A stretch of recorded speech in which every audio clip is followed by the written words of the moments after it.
Hello guys, good morning. Magandang buhay. Ayan guys, tignan nyo naman. Ayan, magwo-walking kami ni Nanay. Hello, Nanay. Nay, kaway ka naman sa ating mga viewers, Nay. Tingnan mo na, ang ganda-ganda mo na sa umaga, oh. Oh. Mas maganda uli, oh, di ba? Oh. Ang mother dear, ayan, nagwo-walking kami ngayong morning na to. Sana naman tuwing weekend, ganito lang gagawin namin. Lord, o diba? Parang pinakaano namin to. Panata, sabay ganon. Na every weekend, o diba? Parang bonding moment na rin. Yung mga ibang kasama namin, ando doon guys sa dulo.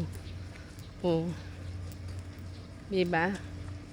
Walking. Tsaka maganda ang sikat ng araw. May vitamin D na kami. Na-exercise pa kami. O, diba? Yan. Go, mother. Aray ko. Ayan. O, diba? Yung mga kasama namin, mababagal. Nandun sila sa dulo, guys. O.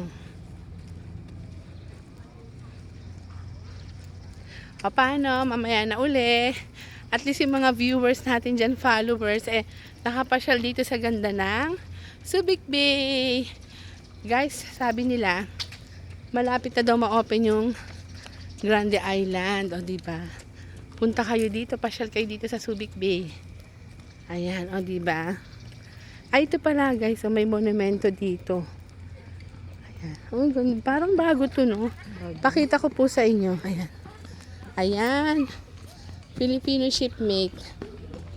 Ayan guys, yan. Makikita nyo dito sa Subic Bay, bagong tayo. No, yan, oh, diba? Yan yung sinisimbolo na ang Subic Bay ay nasakop ng mga Amerikano, oh, diba? Ganda, pasyal po kayo dito. Ayan, tapos abangan nyo po yung open ng ng Grande Island.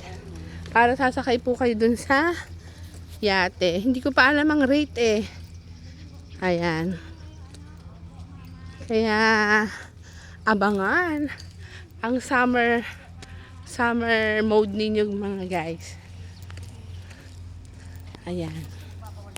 O paano mamaya na uli ha? At least napasaya namin kayo sa magandang tanawin ng Subic Bay. Olonga po.